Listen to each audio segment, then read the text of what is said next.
Radio Network. Presented by Rocket Mortgage. Live from the O'Reilly Auto Parts Studios, here's Jake Asman. 110-104, bucket and a stop. Need a bucket and a stop. Donovan to the top. Kawhi Leonard meets him. They're going to bring Luke Kennard to him. They'll probably double. Donovan comes off the pick. Luke Kennard is now guarding him. Kawhi Leonard brings the double. Donovan goes away from it. Drives with the right hand to the rack and scored it. Oh, Donovan Mitchell, you are marvelous. 110-104. Oh, Donovan Mitchell. He had a spectacular performance, as you just heard part of right there on Jazz Radio. The Utah Jazz at home take down the LA Clippers in game one of the Western Conference semifinals, 112-109, the final score. To me, this game told us a lot more about the Jazz than it did about the Clippers. Because for Utah to win this game without Mike Conley, without their team leader, without their veteran, I thought that was huge for them. You know, if they had lost this game, they would have been given the free pass. If they had lost this game, it would have been like, well, you know, the Clippers got the superstar players and, you know, you can't expect to win without that guy. But no, they found a way to get it done. And I thought the defense on the last play by Utah is why they're a championship team. I mean, Rudy Gobert was in the perfect position at the end there to block that Marquise Morris three-pointer. And that final possession was just awful by the Clippers. Awful. And they had a timeout. But you give credit to Utah. They made the stop. But, man, Ty Lue's just watching his offense there with a couple seconds left in the game and the timeout in his pocket. And he's watching like you and I are. He's just watching the game. Afterwards, this was the exchange with Ty Lue and the LA media asking Lue about the lack of using that timeout on the final play. Any thought to calling a timeout before that last possession? No. You didn't want Utah's defense to get set? Yeah, I didn't want to take Gobert out the game and have their switchable guys in or have time to, you know, talk about it as a team if they want to foul or not. And I just thought getting a stop, you know, getting out on a break with Gobert on the floor was going to be able to generate an open three. But he did a good job of closing out to the corner. I got to watch it. But that's the best time to try to get a three, especially when a team doesn't know if they're going to foul or what they're going to do, you know, coming down in transition. That's the thing, right? He says he didn't want to call timeout because they would be able to substitute Gobert. Gobert ended up making the game-winning play anyway. It's not like Gobert couldn't close out on the three-point attempt there. He made a phenomenal play. That was a really good game last night. But, man, you just look at the Clippers, and it always kind of feels like there's something missing with them. I know it's only one game. I know they only got to win game two, and then you get the road split and you feel fine. Without Mike Conley playing, didn't you feel like that was the game the Clippers should win? And the shooting in this game by the Clippers, for the most part, was really bad. I mean, Paul George had a forgetful night. I know he finished with 20 points, but the guy shot 4 of 17 from the floor. He had a couple big shots in the final 5 minutes. I get that. But it doesn't excuse 4 of 17. And it just feels like too often Paul George has games like that. I mean, has there been any star over the last couple of years whose reputation has taken a bigger hit than Paul George? Not saying he's not a good player, but what happened to the guy that was going toe-to-toe with LeBron when he was with Indiana and LeBron was on the Heat all those years ago? What happened to that guy? You know, playoff P has become like a, you know, it's become like a troll job. The Jazz fans are chanting playoff P at Paul George when he's on the free throw line. But you watched that game last night, and man, Utah's good. And that home court is special. Those fans are into it. It's a great atmosphere for a game. And by the way, on an aside for a moment, these broadcasts are so much better with the announcers on site. It's like light years better. Obviously, having the fans helps, but these broadcasts are so much better with the crowd and the announcers being on site. Like, Ian Eagle was phenomenal on the call for that game on TNT last night. I mentioned no Mike Conley in this one for the Jazz. So Donovan Mitchell raised his game, finished with 45 points, 32 of those in the second half. And this was the Jazz star on winning without Mike Conley.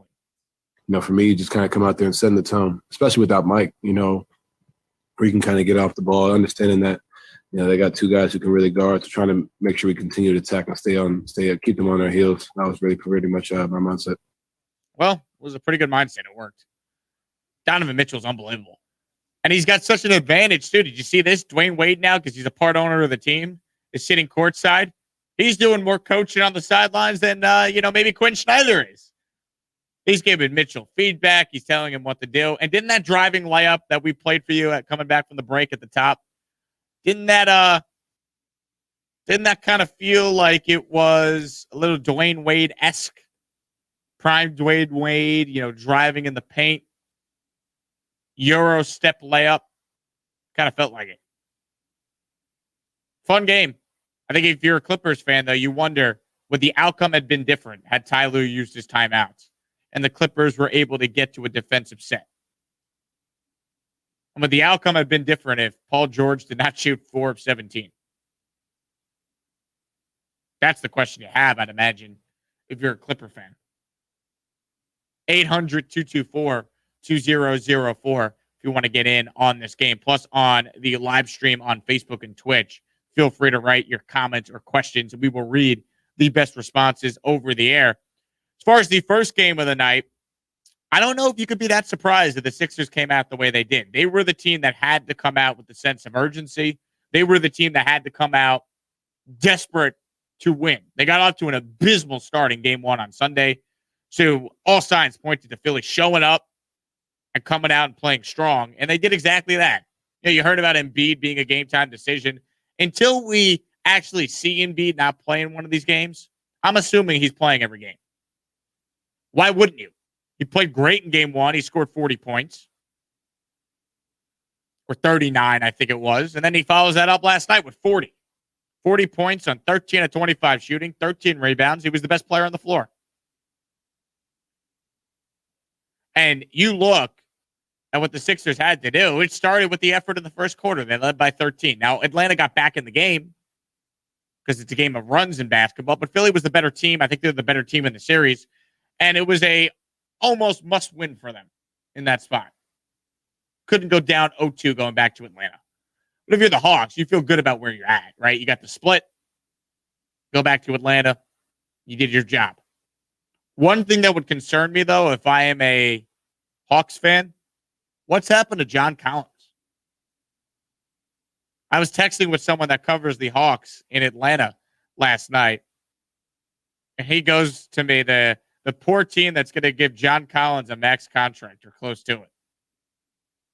I mean, Collins, where's he been these playoffs? 4 of 11 last night. He was a -9 on the floor, only 8 points.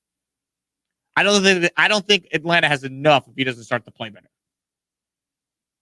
As good as Trae Young is, I think they need more from Collins if they're going to have a chance against Philly. But can we really be surprised that the better team won last night? I don't think you can.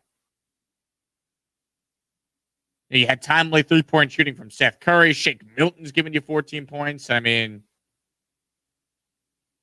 I don't think we should be surprised that the Sixers were able to bounce back. That's what the good teams do. And they were the 1 seed in the Eastern Conference for a reason. So overall, decent night of basketball. Obviously, the game 1, I should say, between the Clippers and the Jazz lived up to the hype. I mean, that series might end up being what we thought the series between the Nets and the Bucks was supposed to be. Give me 6 more games of what we had last night between Utah and the Clippers. I think if you're a basketball fan, you take that any day of the week. Now, you look at the schedule tonight. For whatever reason, there's only 1 game tonight. I don't know why the NBA decided to do it this way. The only game tonight is Denver at Phoenix, game 2. Why they couldn't have Milwaukee play tonight, I have no idea. I don't understand why they needed to split it up. Well, that's the NBA milking its playoffs for all it's worth. So only 1 game tonight. So I'll be locked in on that. And obviously, a little playoff hockey as the Islanders try and close out the Boston Bruins tonight in game 6. Only 1 hockey game as well. So Islanders Bruins, 7:30 Eastern at the Nassau Coliseum. And then I mentioned it, only 1 game in basketball. Nuggets at Suns, 9:30 Eastern. So that's your sports schedule for the playoffs tonight in both the basketball and the hockey. 800-224-2004 is the number. If you want in, talking NBA playoffs and much more here on the show this morning. Up next, let's get to the just baffling comments by Yankees ace Garrett Cole. We know a lot of guys are using sticky substances. It's a epidemic around the game. But Garrett Cole's answer about whether or not he used it or didn't was just one of the more just absurd press conference moments we've had in a while in baseball. We'll play Cole's comments and react to them and talk about what baseball does about this substance abuse problem around the game. We'll get to all that next here on the Jake Asman Show on Sports Map Radio. The Jake